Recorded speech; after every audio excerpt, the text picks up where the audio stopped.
What's that story you've never been able to tell? In 6th grade one night I was like, I really don't feel like going to school tomorrow. So I looked up how to get a fever. I found a tutorial that said to take a bath at the hottest temperature your bathtub will go, and then stay up all night. I decided to try it and I started the water for a steaming hot bath. It stung to get in it, and I somehow survived it for 30 minutes. When I was getting out I felt dizzy and then I fell on the floor and had a seizure. I woke up and saw the blinding ceiling lights of the bathroom and the first thing I thought was, am I dead? And then I threw up in the toilet next to me and had a migraine for the night. And later found out I got first-degree burns. So long story short, don't do that. Did you go to school the next day?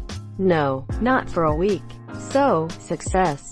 If a plan is stupid and it works, then it's not stupid. Around 42 years ago, my little brother was playing with matches and set the woods on fire. Burned about 10 acres. Everyone assumed that it was me smoking in the woods, so he and I just let it be me. I took the blame, and the ass-whooping, because Dad was kinda rough on the ass-whoopings when he was mad. And I didn't want my little brother to have to take it. Being that Dad got a little carried away this time, broke my arm. We've just never told anyone the truth. Dude, your dad is a fucking asshole. Asshole is the wrong word. Psychopath. What the fuck?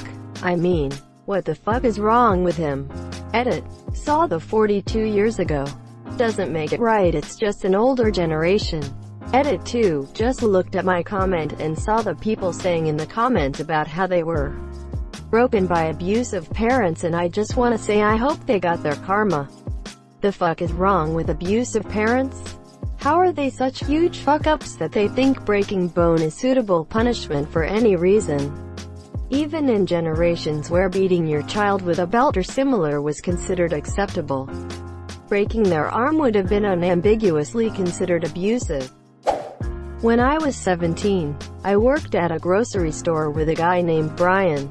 Normal guy, mid-20s, Lil Chub. Didn't really think much of hi monsieur. One day he tells me about how he lives in an apartment by himself and that his neighbors are absolutely crazy. Like they would yell at him to be quiet, pound against the wall to get him to shut up, even though he wouldn't be doing anything. He would sneeze, and his neighbors would scream at the top of their lungs from next door. It was that bad. TBH. I didn't really care much when he was telling me this. I just wanted to go home and not work anymore. Couple days go by and I noticed that Brian wasn't showing up anymore. Whatever. Didn't think much of that either. A month or two goes by and he finally shows back up to work.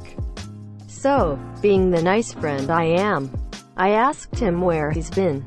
He tells me he was actually fired because he was in the hospital. I didn't think that was a valid reason to fire someone. But what do I know? I didn't comment on that.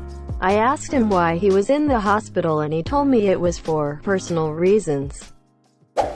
I told him it was good having him back, and carried on with my day. Fast forward a couple days to me talking to another coworker who was good friends with Brian.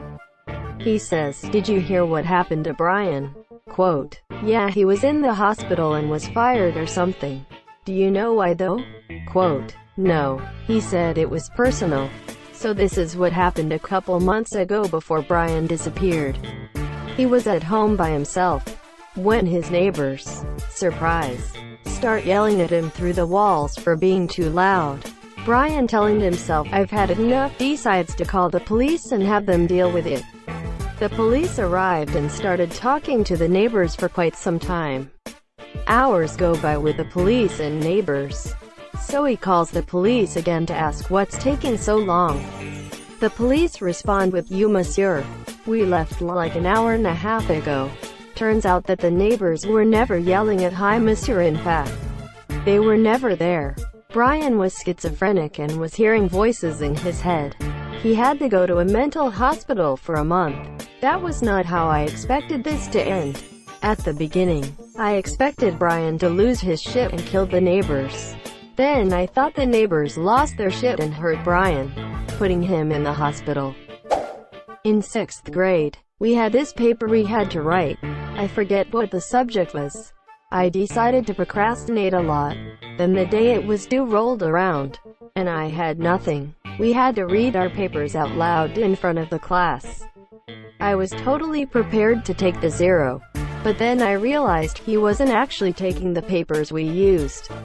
So I decided to go up to the front of the class with a blank sheet of paper and improvise. I ended up getting an 80. Crazy shit, bro. In the 7th grade, we were assigned to read any non-fiction book and write an essay about it. My dumbass forgot, and in a stroke of genius, improvised the whole ass book out of thin air. Characters, author, plot, it was all made up. I got a 95 on that assignment. That was the peak of my life.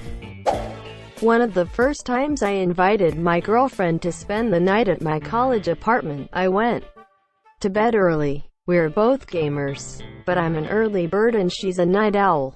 She reassured me I could go to sleep without her because, little did I know, she had plans to unlock Toadette, and the special cup in Mario Kart DD for the GameCube.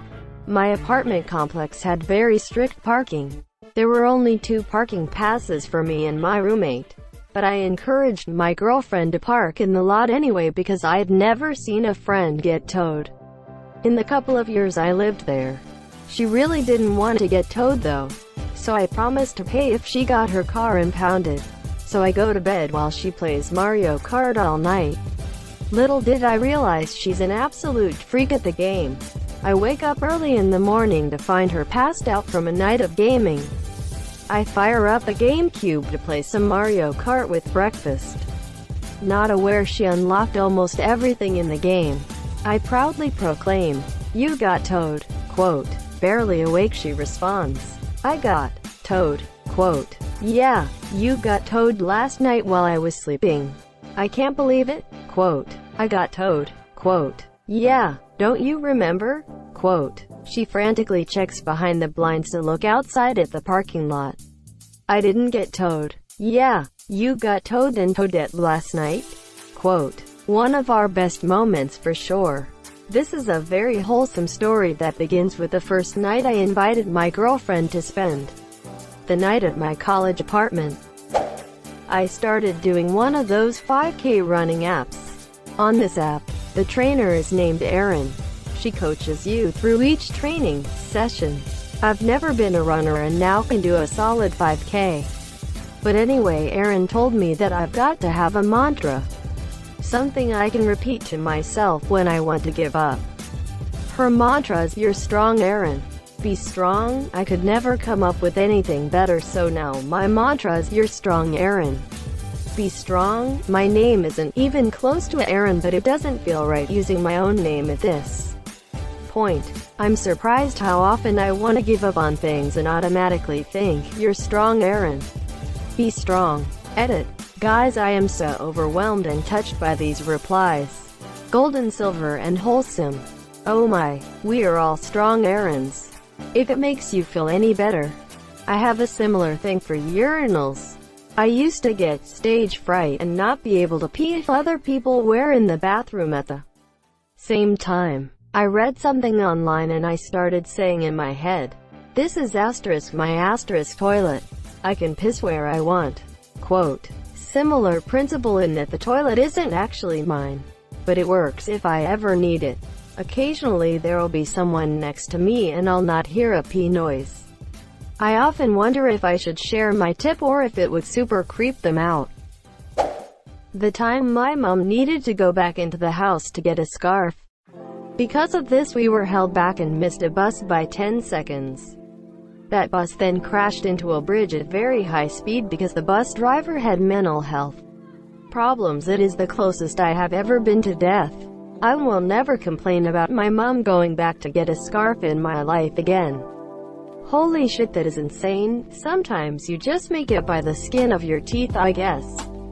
When I was just a boy I was touched when I was getting my hair cut. My father had to make a quick run to the AT masseur so we were alone.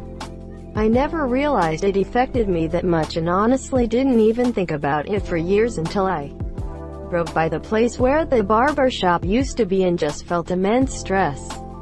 I would never tell my father. He has always been insecure about whether or not he's been a good father to me. This would make him hate himself. Edit. Thanks to everyone who gave me support just now. And to everyone else who told their stories below. You're so brave and I'm always here for you. I have never came out with this story to anyone except for one close friend. Everyone who supported me here has me one step closer to talking more about what happened to me. Oh boy, I'm in a very similar boat. I was molested for years by a trusted teacher.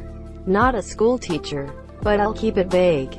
Kinda suppressed it for a few years before I realized how it might have fucked me up long. Monsieur, currently trying to save money for a therapist. I can't ask my grandparents, who paid for the lessons, or my parents, who were very supportive of the activity he was teaching. They'd be devastated. I didn't want to tell anybody then, because I didn't want to be the kid that got molested. Now I hate myself because I know he had to have done it to other kids and I didn't come forward. He committed suicide a few years ago, and it was some BS reason about his GF breaking up with Monsieur. I hope someone blackmailed him into it. The piece of shit. You don't have to tell your dad if you don't want to. But a counselor or someone else you could share the burden with might make you feel better. Much love to you. It is not mind-blowing or anything of the sort, which is why I never told it. But when I first started getting sick and couldn't move around the house like usual, my cat would yell at me for 2 minutes until I sat down. He would proceed to purr furiously over my stomach, which was hurting, for about 10 minutes at a time. He would chirp at me if I tried to get up beforehand and keep bumping my leg as I walked past if I never sat down. Little did I know that he was trying to heal my cancer. That was growing into the muscle by that point. He's a little Siamese mix and he is very vocal, and I appreciate his little squeaks of support. He is a very good boy. Edit. Well, thank you so much for the bless up. Gold and silver. I have never received anything like this on my posts here on Reddit. During this quarantine, I wish everyone the best of health and that you can manage all of your family's needs. I will be going through and answering all of the replies now. He did a quick CAT scan. Thank you so much for watching and have a good day.